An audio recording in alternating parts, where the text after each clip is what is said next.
Hi, what's up, guys? Hope you're fine. I really need to tell you something that I have continue receiving a lot of email that you guys wants to know about DSLR camera and you wants to know how to take better pictures. Let me tell Bangla as well because my Bangladeshi viewers also ask me that right.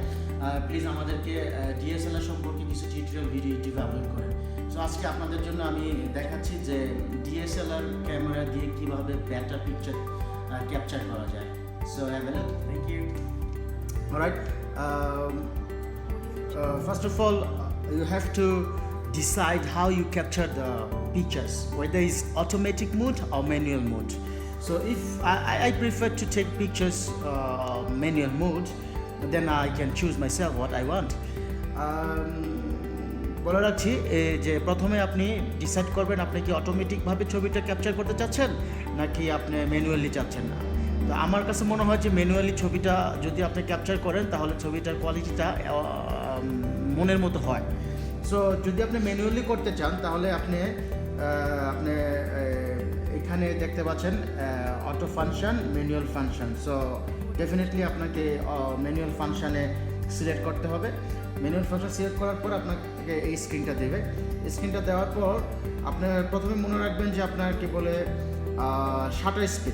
Shutter speed আপনার depend করে হচ্ছে যে আপনি কতক্ষণ আপনার পিকচারটা capture করার সময়। আমি আবারও এক্সপ্লেন করছি যেটা ভেরি ইম্পর্টেন্ট একটা ডিএসএলআর ক্যামেরার জন্য, সেটা হচ্ছে ফার্স্ট অফ অল আপনাকে দেখতে হবে শাটার স্পিড ইজ ডিপেন্ড করে আপনি কত তাড়াতাড়ি ছবিটাকে ক্যাপচার করতে চাচ্ছেন। এটা হচ্ছে শাটার স্পিডের কাজ। আচ্ছা, বাস আমার শাটার স্পিড আমি সিলেক্ট করলাম 1/10। তারপরে যেটা আপনার লক্ষণীয় এবং করণীয় বিষয় সেটা হচ্ছে অ্যাপারচার, যেটাকে আপনার ব্রাইটনেস কন্ট্রোলিং করে।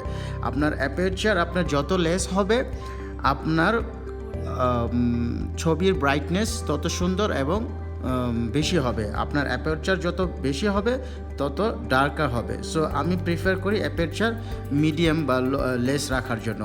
আর একটা ভেরি ইম্পর্টেন্ট আইএসও, এটাও আপনার লক্ষ্য রাখতে হবে আপনি কত সিলেক্ট করছেন। আপনার আইএসও 400 আমি প্রিফার করি।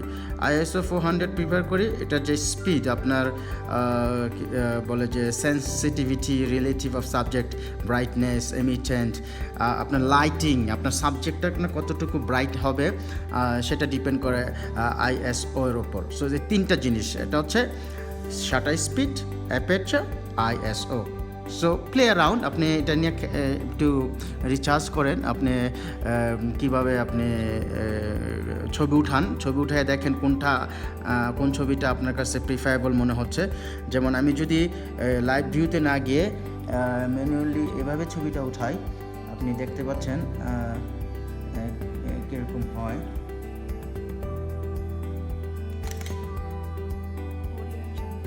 এখানে আমার সাবজেক্ট ছিল আইফোন, আমার আইফোনটা আপনার ক্লিয়ারলি দেখা যাচ্ছে, বাট আপনার ব্যাকগ্রাউন্ড দেখছেন কিছুটা ব্লুয়ার। সো আপনি এইভাবে চেঞ্জ করে নেন। লাইভ ভিউতেও যদি আপনি যেতে পারেন, লাইভ ভিউ আপনি করতে পারেন। আপনি এইভাবে ম্যানুয়ালি চেঞ্জ করেন পয়েন্টগুলা। শাটার স্পিড লো করেন, হাই করেন, অ্যাপারচার লো করেন, হাই করেন। তারপরে আপনি কি বলে আইএসও হাই করেন, লো করেন। আপনি নিজে প্র্যাকটিস করেন। আপনার কি বলে এটাকে ফটোগ্রাফির জন্য পার্মানেন্টলি আমার 6 মাসের কোর্স করতে হবে কী দরকার আছে ভাই? আপনি ইউটিউব আছে, আপনি অনলাইন স্টাডি আছে, আপনি অনলাইন স্টাডিতে আপনি স্টাডি করেন। That's it.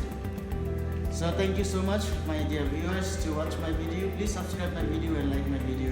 Thank you. We shall see you again. Bye bye. May Allah bless you all.